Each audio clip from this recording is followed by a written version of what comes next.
ভুল করে যাচ্ছিস দাদা। ভুল করছি দিদি। ও কি ভুল করেছিস দাদা? হ্যাঁ দিদি। দাদা এই যে তুই মিথ্যা ঝোলা নিয়া এই মানুষের দ্বারা দ্বারা ভিক্ষা করে খাসি দিতে তো পাপ হচ্ছে দাদা। তাছাড়া তো মোর আর কোনো উপায় নাই দাদা এই তো পাপ থেকে মুক্তি পেতে হবে দাদা। দিদি। হ্যাঁ এই পাপ থেকে মুই এরা কিভাবে মুক্তি পাবো? কিভাবে মুক্তি পাবো? হ্যাঁ দিদি।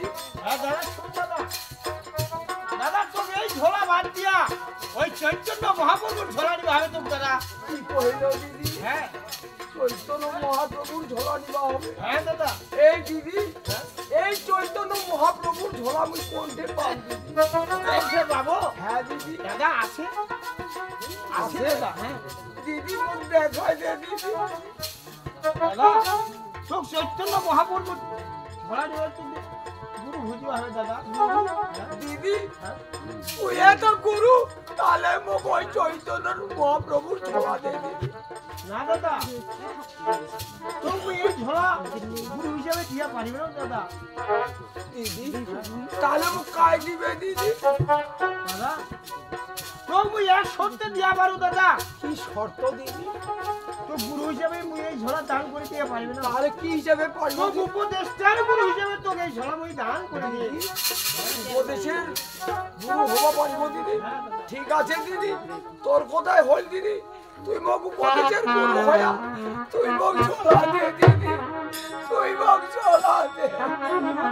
হ্যাঁ দিদি। ঠিক আছে যেহেতু চাহাছিস দাদা দে দিদি। তা না হলে তো মোর পাপ মুক্তি পাপ হবা না দিদি। দাদা দিদি এই ঝোলা মুই দান করে দিয়েছি। দে দিদি। দেখো দাদা বাবু তোরা অনুভূতি দেবো। জয়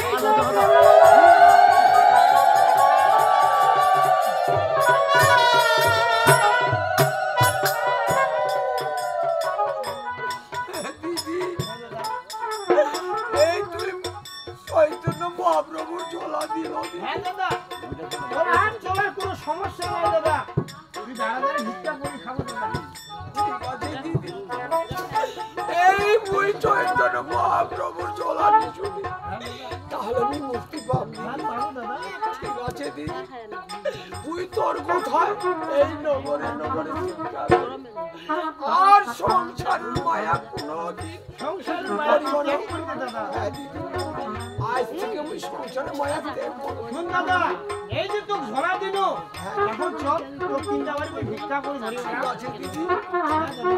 তো দিদি আর শুন দাদা তুই ভিক্ষা করিব তোর যদি বাড়ি টাকার জায়গা না হয় মোর বাড়ি যাইতে থাকি না। না দিদি ওই আর নিজে বেটার বাড়ি যাবাটাও দিদি তুই সারাদিন নগরে নগরে ভিক্ষা করি আর তোর বাড়ি আসি আশ্রয় নিই। আসিস দাদা আর কোনো সমস্যা নাই। আয় দাদা আয়।